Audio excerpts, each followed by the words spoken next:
Sir मुंडवाते ही ओले पड़ने का मुहावरा तो सुना था, मगर मरियम 420 के साथ उल्टा ही हो गया और इसे इस बार की सर्जरी करवानी महंगी पड़ गई। लगता है अवाम का पैसा इस बार पूरी तरह हजम न हो सका और मरियम नानी के लिए वतन वापसी पर हर कदम जिल्लत और हार मुकद्दर होती जा रही है। पहले तो इस बनास्पति शहजादी के तमाम ड्रामों और गुलाम पार्टी अरकान की सड़ तोड़ कोशिश के बावजूद इसका इस शान से इस्तकबाल न हो सका जिसके ख्वाब देखती ये वापिस आई थी। दूसरा, इसके वक्त आते साथ ही पार्टी के अंदरूनी इख्तलाफात नुमाया होकर सामने आने लगे और घर के बेदी लंका डाने लग गए। मरियम 420 की आमद से पहले ही बहुत से लिफाफे सहाफी अपना किबला तब्दील करते नजर आ रहे थे, जो अब सामने आकर नू लीग और मरियम के परखचे उड़ा रहे हैं। इसके साथ ही पार्टी के साबिक नाइब सदर शाहिद खकान अब्बासी, जिसको लात मारकर मरियम नानी को ये ओहदा दिया गया था, नू लीग की गलत पॉलिसियों पर तनकीद करते पाए जाने लगे। कुछ दिन पहले एक प्रेस कॉन्फ्रेंस में शाहिद खकान अब्बासी का कहना था कि इक्तदार में आने वाले को एहसास होना चाहिए कि इसकी जिम्मेदारियां क्या हैं। अवाम ने सबको आजमा लिया है, मसाइल की हल की कोई बात नहीं करता, एक दूसरे पर इल्जामात से मसाइल हल नहीं होंगे। वो काफी अरसे से सोच रहे थे ऐसे फोरम हो जहां मुल्की मसाइल पर खुलकर बात हो सके। गुज़श्ता 5 सालों के दौरान पार्लियामान में अवामी मसाइल पर बात नहीं हुई। मुल्क में जो कुछ हुआ वो अवाम के सामने रखना पड़ेगा। मुल्की मसाइल का हल इलेक्शन नहीं है, बल्कि वो मुखलिस सियासी रहनुमा है जो अवाम की भलाई के बारे में सोचें। इसके अलावा भी जब से अब्बासी बेचारे को नाइब सदर के ओहदे से फारिग किया गया है, ये हर जगह अपने दिल के जख्मों के फफूले फोड़ता नजर आ रहा है, जिससे अवाम का भी भला हो ही रहा है कि इनके सामने वो सच जाहिर हो रहे हैं जिन पर पर्दे डाले हुए थे। सबसे उम्मीद अफजा बात तो ये है कि अपने ही पार्टी के मोतबर बंदे के मुंह से सच सुनकर हो सकता है पटवारियों की अकल पर पड़े पत्थर हट जाएं और वो अपने गोबर भरे दिमागों को काम में लेना शुरू कर दें, जिस पर बेकार पड़े पड़े जंग लग चुका है। वैसे तो इस गंदी औरत चोरनी मरियम ने प्लास्टिक सर्जरी करवा कर और अपनी 2 नंबरी जवानी के जलवे दिखाकर बहुत से पटवारियों को बेवकूफ बनाया हुआ है। ये मनूस औरत अपने चेहरे की नहुसत को छुपाने के लिए सर्जरी की मोहताज है, वरना जो इसके करतूत है इनसे इसके चेहरे पर छाई मक्कारी ने इसे मुंह दिखाने लायक नहीं छोड़ना। अब ये नानी पर नानी चाहती है कि जब टराए कि अभी तो मैं जवान हूँ, खिजा नहीं बहार हूँ, तो तमाम पटवारी कारकुन के साथ ओहदेदारान भी इसके सुर से सुर मिलाएं। अब ऐसे में अब्बासी ने इसका इस्तकबाल ना करके तो वाकई इसकी शान में गुस्ताखी कर दी है, जिसका खमियाजा अब जाने अब्बासी भरेगा या ये चोरों की नानी। वैसे ये वही शाहिद खकान अब्बासी है जो डार को रातों रात मुल्क से फरार करवाने में शामिल था। इसके ये ख्यालात काबिले कदर तब होते जब इनकी गैरत रजीम चेंज के वक्त जागती। मरियम चोरनी के वतन वापसी पर इस्तकबाल के लिए गुलामों की कतार में भी मुसूफ शामिल नहीं थे, जिसका नू लीग और मरियम ने खास नोटिस लिया और इस बात पर जनाब की क्लास भी लगा दी गई। इस पर भी अब्बासी ने सर नहीं झुकाया और एक न्यूज रिपोर्टर के सवाल करने पर कि आप मरियम के इस्तकबाल के लिए नहीं गए, जवाब में कहा कि इस्तकबाल शख्सियत का नहीं पार्टी का होता है। लो जी कर लो गल। अब्बासी साहब, आप मरियम नवाज के इस्तकबाल के लिए नहीं गए, क्यों? किसी के इस्तकबाल के नहीं जाते और जो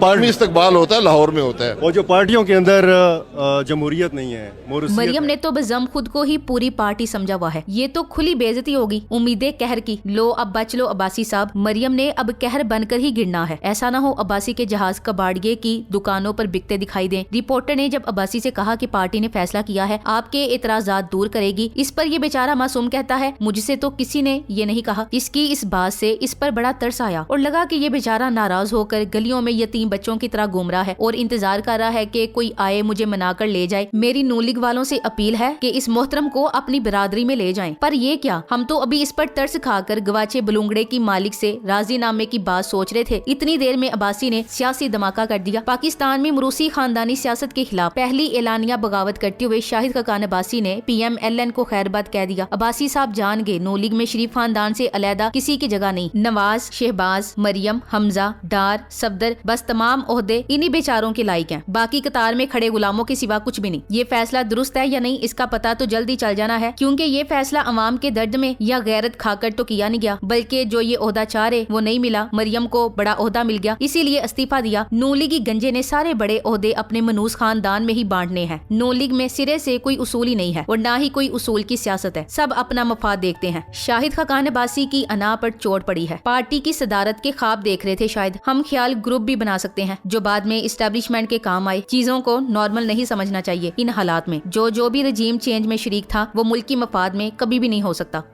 एक ऐसे वक्त जब इलेक्शन सर पर है, शाहिद खकान अब्बासी ने पार्टी ओहदे से इस्तीफा दे दिया तो कौम ये समझने की बिल्कुल गलती ना करे कि इस बंदे का सोया ज़मीर जाग गया या कौम के दर्द से पेट में मरोड़ उठ गए हैं। अवाम की आंखें अब पसे आईना भी देख सकती हैं। इससे क्या होगा, अंदर खाने एक ही थाली के चट्टे बट्टे हो, नई बोतलें, पुरानी शराब। अब इनको नूली की कश्ती डूबती नजर आ रही है तो छलांग लगाकर निकलने की कोशिश कर रहे हैं। जब कश्ती डूबने वाली होती है तो सबसे पहले तजुर्बाकार ही छलांगे मारते हैं। मुल्क न सिर्फ माशियों माशरती तौर पर तबाह हो चुका है बल्कि अमनो अमान की बिगड़ती सूरत हाल और दहशत गर्दी के संगीन खतरात से भी दो चार है। लेकिन हुक्मरानों की तवज्जो का मरकज सिर्फ इमरान खान के खिलाफ झूठे मुकदमात और इंतकामी कार्रवाइयों की तरफ है। नो लीग और पीडीएम का करप्ट टोला जिस तरह गंजे की हिदायत पर जेल भरो मुहिम में मसरूफ है वो अवाम के सामने है। मुल्क दहशत गर्दी और महंगाई की वजह से आखिरी सांसें ले रहा है और ये बेगैरत हुक्मरान अपने आपसी मफादात के डर्टी खेल से ही बाहर नहीं निकल रहे। मरियम नानी की तो जो बेइज्जती हो रही है बिल्कुल ठीक हो रही है, बल्कि इस चोरनी को तो इसके असल वतन लंदन ही रवाना कर देना चाहिए जहाँ इसका पूरा टब्बर चोर मौजूद है और वहाँ से बैठकर मुल्क को अपने बाप की जागीर समझकर राज करने के ख्वाब देख रहा है। शाहिद खकान अब्बासी के बारे में मशहूर है कि ये शरीफ खानदान का मुंशी है, इसके धोखे में आने की जरूरत नहीं। कल को फिर ये नवाज शरीफ के पैरों में बैठा होगा। क्या वाकई ये ड्रामा है? ये बंदा वो है जिसको नवाज शरीफ ने वजीर आजम बनाया और लगता तो यही था कि इसको कभी नहीं छोड़ सकता। वैसे हिदायत मिल गई हो तो अच्छी बात है मगर बहुत मुश्किल लगती है। हमारा मशवरा तो यही है, जागते रहना भाइयों, सब गोल माल भी हो सकता है। सियासी तजज़ियाकारों के मुताबिक इनसे खैर की तवक्को ना रखें क्योंकि ये एक सियासी पैंतरा है जो ये 2 नंबर सियासतदान खेलते हैं अवाम को बेवकूफ बनाने के लिए और साथ साथ अपने सियासी मुखालफिन को भी चकमा देने के लिए। हो भी सकता है जी, इन लोगों का क्या भरोसा। आसार तो बता रहे हैं नूली का जहाज डूबने के करीब है। जाहिर है जिस जहाज की भाग दौड़ मस्करे शुबाज और मरियम 420 नानी के हाथ में हो उसे तो डूबना ही है। अभी तो अब्बासी ने इस्तीफा दिया है, देखते जाएं बहुत से मजीद मुस्ताफी होंगे मगर गैरत आने की वजह से नहीं बल्कि इन बेशर्मों को इल्म है कि ये नो लीग या पीडीएम की छतरी तले इलेक्शन जीतना क्या अवाम में भी नहीं जा सकते। इसलिए आजाद या किसी नई पार्टी के झंडे तले इलेक्शन लड़कर फिर वापस सुलह करेंगे क्योंकि बेगैरत लोग ड्रामे कर सकते हैं, अवाम से मोहब्बत नहीं। मगर कौम अब बाशऊर है, इन्हें रुसवाई ही मिलेगी इंशाल्लाह। किस्मत ने अंग्रेजों को हुस्न दिया, यहूदियों को पैसा दिया, चीनियों को इजाद की सोच दी और हमें 75 सालों से नाजुक मोड़ दिया जिससे हम गुजर ही नहीं पा रहे। हर नाजुक मोड़ पर जो भी मलबा होता है वो आराम से अवाम पर गिरा दिया जाता है और ये सियासतदान बगैर किसी नुकसान के कौम पर फिर किसी नाजुक वक्त को गाने की कोशिश में मगन हो जाते हैं। मगर अब इनसे इस्तिदा है कि मुल्क वेंटिलेटर पर पड़ा आखिरी सांसें ले रहा है और अवाम का तमाम खून नुचड़ चुका है। लिहाजा अब किसी साइंसी तरीके से भी ये मरी गाय का दूध मजीद नहीं दो सकते। इसलिए अपना बोरिया बिस्तर समेट कर लंदन सुधार जाएं। पिछले 4-5 साल से ये सारे चोर लुटेरे मिलकर इमरान खान के पीछे पड़े हैं और अजली दुश्मनी भूलकर पीडीएम की शक्ल में जत्था बनाए बैठे हैं। इमरान खान में कुछ तो खास था जिसको गिराने के लिए मौलवी इस्लाम को भूल गए, पीपी बेनजीर भुट्टो को भूल गए, PMLN जरदारी के पेट फाड़ने को भूल गए, ANP कौमियत को भूल गए, अदालतें इंसाफ को भूल गई, सहाफी सहाफत को भूल गए, इदारे फर्ज शनासी को भूल गए, इलेक्शन कमीशन ने मुंशी गिरी करना शुरू कर दी। आज अपनी 35 साल वफादारियां बदलते वक्त इस वक्त के इब्नुल वक्त ये ना समझें कि ये पाक साफ हो गए। ये काबिले कदर तब होते जब इनकी गैरत रजीम चेंज के वक्त जागती। अवाम बेचारी बोली है पर इतनी भी नहीं कि इन्हें सर पर बिठा लें। अब्बासी के बयान से लगता तो यही है कि अलग जमात बनने की तैयारी हो रही है और यही लोग रजीम चेंज का हिस्सा थे। तब क्यों गैरत नहीं जागी? अब मरियम नानी ने ठुड्डे मारे तो जमहूरी बन गए। वैसे ये तो इसकी पुरानी बल्कि अमरूसी आदत है। भगोड़े ने भी तो जिनकी खुशामद दरामद और जूते पॉलिश करके सियासत में कदम जमाए थे, वक्त निकलने पर इन्हें कंधों से धक्के देकर गिराने में भी इसका सानी नहीं रहा। तो फिर मरियम जैसी मुतकब्बिर और चोरनी औरत से किस तरह इज्जत और कदरदानी की उम्मीद रखी जा सकती है? ये सब हकीकत है या इस्टेब्लिशमेंट का रचाया कोई नया ड्रामा? इसका फैसला तो वक्त ही करेगा। बास संजीदा हल्के समझते हैं कि इस्टेब्लिशमेंट तमाम पार्टियों से ऐसे बंदे निकालकर एक नई पार्टी बनाने की मंसूबाबंदी कर रही है जो खान के वोट काट सकें। इमरान खान का रास्ता रोकना है ताकि लोग इन्हें बाउसूल सियासतदान समझकर धोखे में आ जाएं। लेकिन नौजवान नस्ल अब ऐसे किसी धोखे में ना आएगी। आखिर में यही कहूंगी, शाहिद खकान अब्बासी साहब अपने उसूली मौके पर साबित कदम रहते हैं तो बिलाशुबा उनकी इज्जत वकार और सियासी कद में बहुत इजाफा होगा। इन्होंने अपनी जमात में चापलूसी और गुलामी का रास्ता नहीं अपनाया बल्कि बाउसूल और जमहूरी तर्ज अमल के लिए आवाज उठाई। ये इंतहाई काबिल कदर है अगर सच है। Thanks for watching. Allah Hafiz.